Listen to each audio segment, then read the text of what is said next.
Hello, everybody. Great to have you. My name's Luke. I'm a licensed clinical therapist in British Columbia, and welcome. I appreciate you stopping by. They say I only have 30 seconds to hook you, so here we're going to talk about catastrophizing. What does catastrophizing mean? Do you do it? I'm sure you do, just like the rest of us. So, really, when they use that language, catastrophizing, one of the easiest ways to sort of recognize it is when you just keep going to the worst possible scenario. So like you're riding your bike and you blow a tire and it doesn't go to, oh, I'm gonna figure it out, get it fixed, maybe have to walk for the next few days. It goes to, I won't find the right tire. I'm surprised that I didn't crash into that car and this car. It's going to take forever to get this, and this. And we go on and on about the worst possible scenario. You ever been there? Right? Or we'll do it as well when we are in situations. It could be a loss of a job. And your first thought isn't, oh, that really sucks. It's like, I'll never find another job. I'm going to be homeless tomorrow and I'm not going to be able to do this and I'm not going to be able to do that.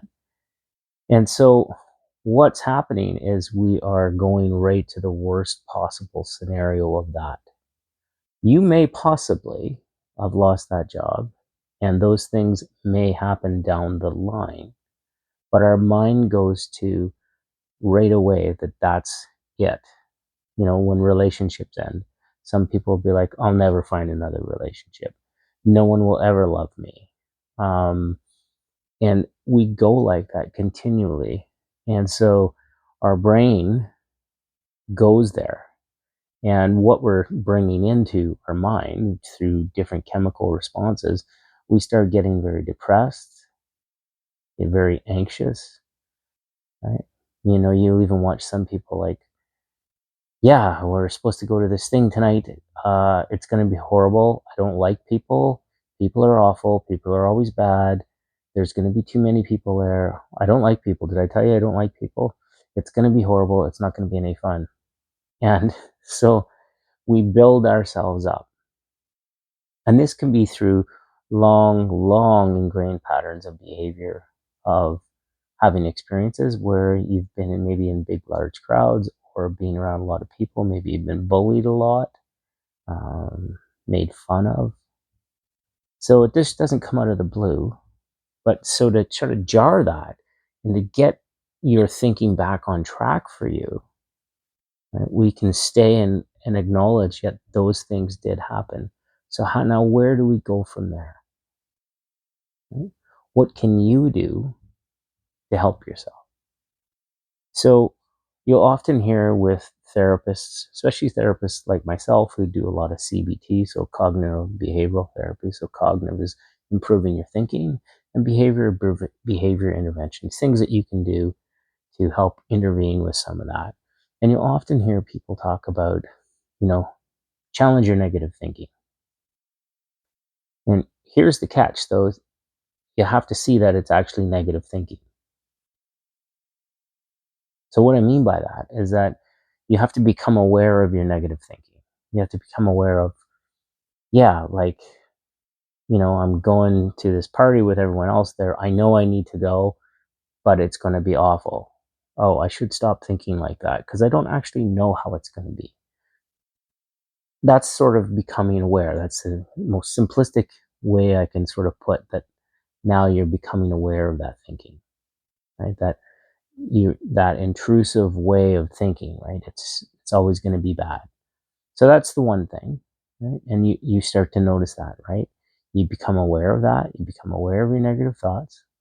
And the next part is you'll often hear about reframing. So if you think about taking pictures, so you're watching, like, I'm here like this, and then I'm like this, and like, so that's the easiest way. So you're reframing how you're seeing it, right? So it could be, yes, I lost my job, but I was able to find that job. So I'll have to go down to the unemployment place and really look on the internet and see what kind of jobs are available for me. Or maybe there's some new training that I can. So you're reframing that thought as to I'll never find another job and I'm going to be homeless to um, I can do this, look for work here, right?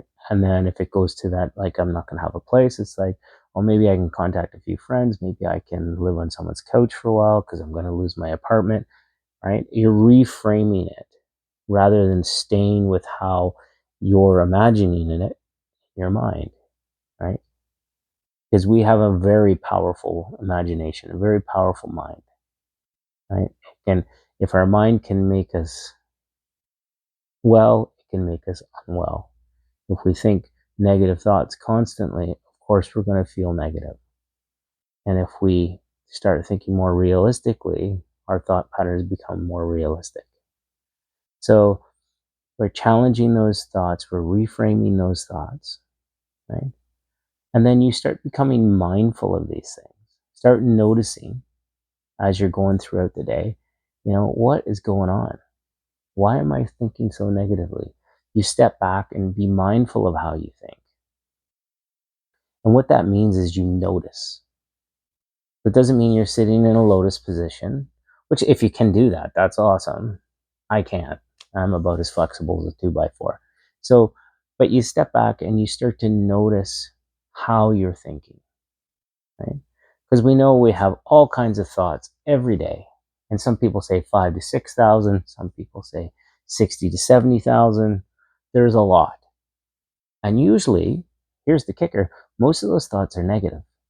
And most of the thoughts are the same thoughts you had the day before.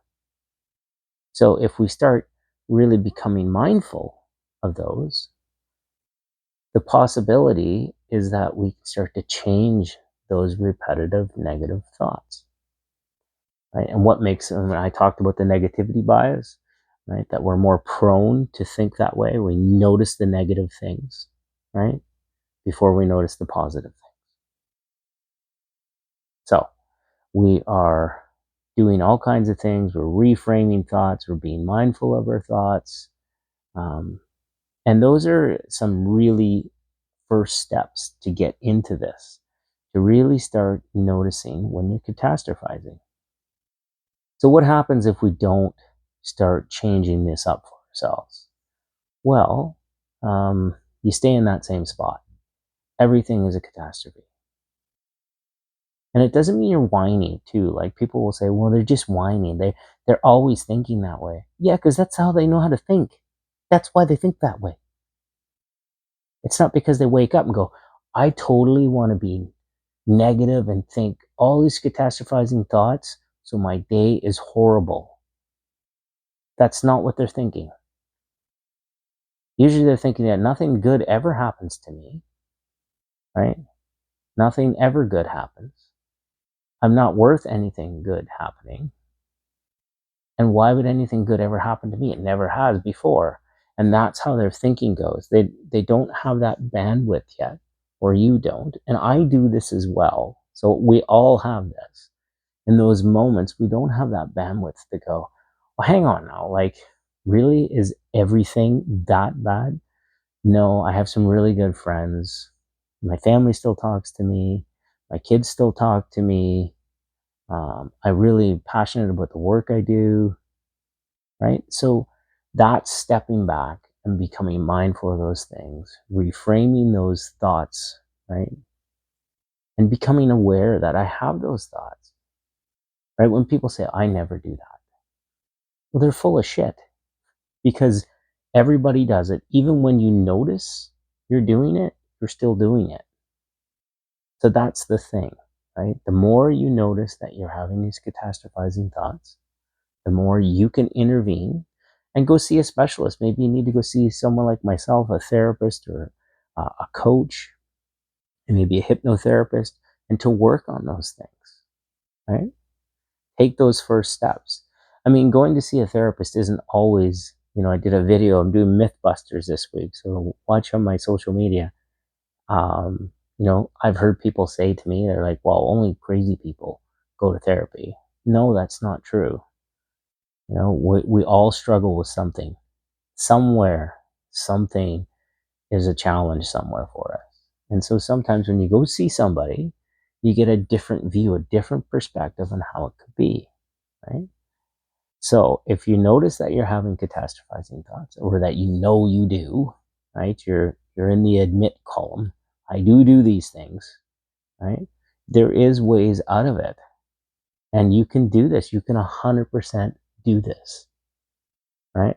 And you may be scared, or you might be thinking, I've talked to people before, and it didn't work.